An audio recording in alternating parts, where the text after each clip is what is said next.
Bonjour, bienvenue pour cette nouvelle exploration. Aujourd'hui, on se penche sur le football et plus précisément l'équipe nationale du Sénégal. Oui, bonjour. On a un petit texte, un commentaire en fait, qui affirme quelque chose d'assez fort sur un joueur, Pape Gueye. Exactement. La source dit, et je cite en substance, que son importance est largement sous-évaluée. Alors l'idée, c'est de décortiquer ça ensemble. Pourquoi serait-il si essentiel? Qu'est-ce qui se cache derrière ce mot indispensable utilisé dans le texte? Allons-y. Le point de départ, c'est cette phrase. Je crois qu'on minimise trop ce que Pape Gueye fait en équipe nationale. Le mot minimise, il est intéressant, non? Ah oui, minimise ça. Ça pose d'emblée une sorte de décalage. Entre quoi et quoi, d'ailleurs? Mais entre ce qu'il fait vraiment sur le terrain, son impact réel, Et la reconnaissance qu'il a, médiatique, ou même auprès des supporters, c'est ça? c'est l'idée, je pense. Minimiser, ça peut vouloir dire quoi concrètement? Moins de projecteurs sur lui? Ça peut être ça, oui. Peut-être que d'autres joueurs plus offensifs, plus stars, attirent plus l'attention. Classique. Et Pape Gueye resterait un peu dans l'ombre. Voilà. Ou alors, c'est lié à son poste. Milieu défensif, ce travail de l'ombre, récupération, placement, la première relance propre, c'est vital, mais bon. C'est moins paillette, quoi. Moins spectaculaire que des buts ou des dribbles. Exactement. C'est moins visible pour le grand public, peut-être, moins quantifiable avec les stats de base, mais pour l'équilibre d'une équipe, c'est souvent fondamental. Donc cette minimisation toucherait ces joueurs essentiels mais discrets, le genre que les coachs adorent. Tout à fait. C'est cette différence entre, disons, la perception et l'efficacité réelle. La perception aime l'exploit. L'efficacité, c'est aussi la régularité, l'intelligence tactique, le travail invisible. Et ce terme minimise nous invite à regarder au-delà, à chercher cette valeur ajoutée. C'est exactement ça. Chercher ce qui fait sa valeur, peut-être moins évidente, mais cruciale selon l'auteur. Intéressant comme approche. Et le texte va plus loin, il pointe un moment précis. Depuis la dernière CAN, il a pris une autre dimension avec le Sénégal. Ah oui, ça c'est fort comme expression, une autre dimension. Qu'est-ce que ça peut signifier concrètement? Après une CAN en plus, c'est pas anodin comme moment. Non, pas du tout. Une CAN ou un mondial, c'est le révélateur suprême. La pression est énorme si tu t'y imposes, si tu es performant là. Ça change ton statut. Complètement. Ça peut transformer une carrière en sélection. Le regard des autres, la confiance. Mais cette autre dimension, on peut spéculer. Est-ce que c'est technique, tactique, ou même le leadership, la maturity peut-être? Bonne question. Ça peut être un mélange de tout ça, souvent. Tactiquement, peut-être plus polyvalent, ou une meilleure lecture du jeu. Techniquement, plus sûr de lui, plus juste. Et puis, oui, le mental, le leadership. Une CAN réussie, ça te donne une confiance énorme et ça donne confiance au staff, aux coéquipiers. Peut-être qu'il est devenu plus influent dans le groupe. Une voix qui porte. Voilà, un relais de l'entraîneur.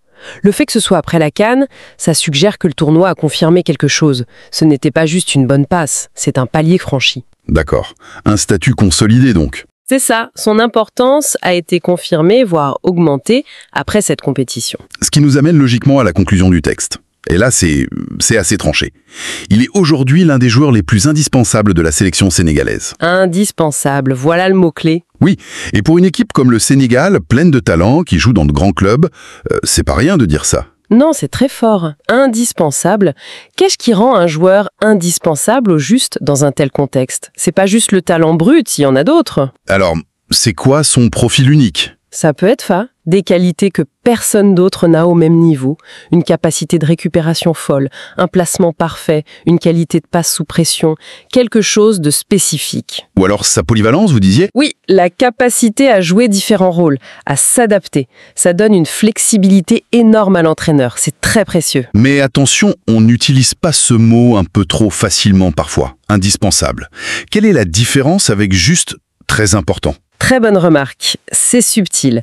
Un joueur très important, un titulaire, tu comptes sur lui. Il est bon, mais indispensable. C'est un cran au-dessus. Oui, son absence créerait un vrai trou. Pas juste à son poste, mais dans l'équilibre global. Il apporte ce quelque chose d'unique, de fondamental à la structure. D'accord. Et la constance aussi, j'imagine. Bien sûr, la fiabilité. Le coach sait qu'il peut compter sur lui, peu importe le match, l'enjeu. C'est une garantie. Et peut-être un leader silencieux. Même si le texte ne le dit pas. Ça peut jouer, oui. L'influence positive dans le groupe. En tout cas, dire l'un des plus indispensables, ça le plaint dans un cercle très restreint. Les piliers.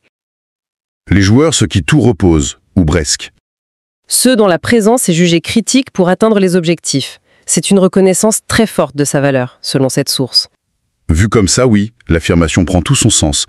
Alors, si on récapitule, un joueur sous-estimé, Potentiellement, oui. qui a franchi un cap depuis la CAN, Une autre dimension? et qui est vu maintenant comme indispensable. Qu'est-ce que ça nous apprend au fond, sur cette équipe et sur l'analyse du foot? Eh bien, premièrement, que l'importance d'un joueur, ça ne se mesure pas qu'au but ou à la célébrité. Il y a des contributions essentielles dans l'ombre. L'importance des joueurs d'équilibre. L'équipe. Deuxièmement, ça montre qu'une équipe nationale, c'est vivant. Les statuts évoluent, la performance, surtout dans les grands moments, redéfinit les rôles. Rien n'est figé. Voilà. Et troisièmement, ça souligne que pour analyser le foot, il faut creuser, aller voir au-delà des stades de base, comprendre les mécanismes internes, le rôle précis de chacun. Pape Gueye serait un bon exemple de cette valeur cachée, ou du moins pas toujours perçue. C'est ce que suggère fortement la source, oui. Une valeur réelle, confirmée par une grosse compétition, qui dépasserait sa perception publique. Un cas d'étude intéressant sur ce décalage possible. Ce décalage entre perception et réalité, c'est vraiment le cœur du sujet ici. On comprend mieux le « je crois qu'on minimise trop » du début. C'est presque un appel à regarder différemment. Pas seulement lui, mais ce type de joueur en général. Un plaidoyer pour les travailleurs de l'ombre essentiels. On peut le voir comme ça. Et ça pose une question plus large. Comment on fait, nous observateurs, pour identifier et apprécier ces joueurs fondamentaux mais moins spectaculaires? Les stats avancées essayent, non? Kilomètres, pressing?